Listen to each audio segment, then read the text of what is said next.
Sampurasun, assalamualaikum warahmatullahi wabarakatuh. Bareng Mr. Ronggeng di Bandrok, Bandung. Terus ngagorowok Kang Dedi, Kang Dedi.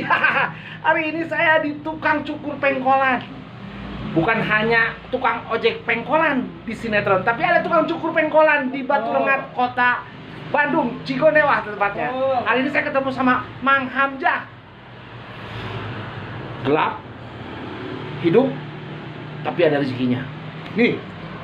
Halo, assalamualaikum warahmatullahi wabarakatuh. Gimana Mang Hamzah tentang bisnis cukur di pengkolan? Alhamdulillah ada lebihnya sedikit-sedikit, alhamdulillah ada. Tukang cukur tapi gayanya juga ajengan gaya. Eta kumaha hari-hari sekarang udah lumayan banyak. Ya banyak, disebut banyak. Benar, ada yang banyak ada.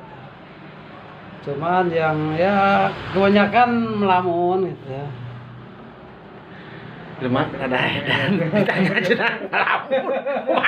Ada tukang cukur. Ada gelo. Sama. Hamzah, tukang cukur pengkolan di Cigonewah, Batu Rengat. Mang Hamzah.